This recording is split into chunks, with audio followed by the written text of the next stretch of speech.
ini polisi penegak hukum ini selalu kalau berbuat mengambil tindakan apalagi upaya paksa itu selalu melihat dua sisi, aspek yuridis, yang kedua aspek sosiologis. Jadi ada legitimasi hukum dan legitimasi sosial. Tapi begitu kemudian ada aspek hukumnya, kita tangkepin. Ya. Misalnya kemarin apa? Katakanlah kasus yang dugaan makar. Begitu kita tangkepin, tangkepin, saya menjadi kok di media gitu. Terus yang dicek, ini Kapolrinya keterlaluan, ini Kapolrinya cuma butuh bocoran saja. Kita ingin hanya dukungan sosial, suara disuarakan maka kita akan bergerak. Kita ingin hanya dukungan sosial, suara disuarakan maka kita akan bergerak. Assalamualaikum warahmatullahi wabarakatuh. Saya Yudi Pramuko, tukang donat dari Parung, YouTuber tertua di semesta. Saya khusus pagi ini saya berada di Taman Andalusia Spanyol, ingin bicara langsung dengan Bapak Menteri Dalam Negeri Profesor Dr. Tito Karnavian. Saya ada beberapa hal Pak yang mengganjal. Dulu saya pernah bikin surat terbuka sebelum demonstrasi itu tiba, demonstrasi di depan Bawaslu, dan saya ingat saya menjelaskan ilustrasi tentang paman saya yang di Angkatan Udara dipesankan oleh ayah kandungnya supaya waktu menembak itu dihindari, ya, untuk tidak menembak ke arah orang Islam yang saat itu sedang mengkritik Soekarno, mungkin dalam kasus PRRI kalau tidak salah. Jadi akhirnya paman saya itu menghabiskan peluru, menembak ke udara. Artinya tidak ada satupun orang yang mati. Saya ingat ilustrasi itu saya ungkapkan ke Bapak waktu Bapak sebagai Kapolri waktu itu yang akan menangani demo di Bawaslu, dan ternyata saya kecewa, 9 orang mati di tangan polisi, dan itu berarti Bapak sebagai Kapolri cukup represif menghadapi demo. Pendidikan Bapak di luar negeri, baik di Amerika kalau tidak salah maupun di Singapura, itu tampaknya seakan-akan tidak berguna ketika menghadapi demo dalam sebuah negara demokrasi, dan terbunuhlah 9 dan ratusan orang terluka berat dan ringan di rumah sakit dalam proses-proses demo mereka yang ditangani secara represif oleh polisi saat itu. Dan saya juga masih ingat WA saya tidak jalan, saya tidak bisa mengupload video di saat demonstrasi 21, 22, 23 Mei dan beberapa hari sebelumnya kalau tidak salah.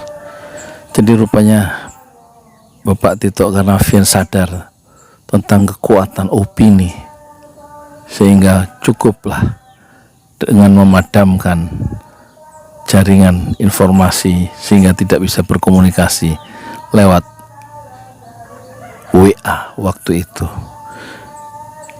Dan tentu kita juga terkenang dengan pembunuhan 6 anggota Laskar Front Pembela Islam.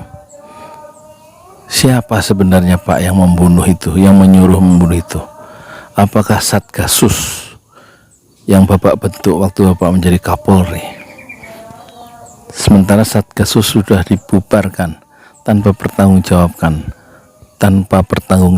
baik dari segi dana dan pengumpulan dana, penggunaan dana. Kalau memang Satgasus adalah sebuah lembaga yang Bapak bentuk dari anggaran non budgeter, dan agak sukar orang mempersoalkan itu, agak sukar untuk dipertanggungjawabkan, karena tidak didanai oleh APBN. Apakah ada kaitan Satgasus dengan pembunuhan 16 Front Pembela Islam? Itu pertanyaan saya, Pak. Mungkin Bapak bisa menjelaskan sebagai orang yang mengerti luar dalamnya dari Satgasus Merah Putih yang kemudian sangat kontroversial dan dibubarkan dalam konteks pembunuhan yang dilakukan oleh Verdi Sambo. Dan Biorka juga mengatakan kalau ingin tahu tentang Verdi Sambo, tanya saja katanya ke Tito Karnavian. Apakah, saya juga ingin bertanya Pak, apakah Verdi Sambo memang diproyeksikan menjadi Kapolri dan kemudian kecelakaan sejarah membuyarkan segalanya? Kemudian saya ingin bertanya lagi kepada Bapak Tito Karnavian, bagaimana pertanggungjawaban kepolisian dengan matinya 9 orang itu dalam kasus demo di Bawaslu, sengketa pemilu, perhitungan pemilu itu antara Prabowo dengan Pak Jokowi, dan bagaimana pertanggungjawaban kepolisian terhadap gugurnya anak muda yang tidak bersalah apa-apa, bukan teroris, bukan gembong narkoba, 6 orang dibunuh oleh kepolisian. Bagaimana pandangan Pak Tito Karnavian? Apakah itu fair atau is not fair? Apakah itu adil dan tidak adil atau bagaimana? Dan Bapak juga waktu demo itu melontarkan isu jangan polisi cepat disalahkan, sebab ada skenario dalam demo itu ada yang mau jadi martir katanya, sehingga terjadi kerusuhan dan polisi disudutkan.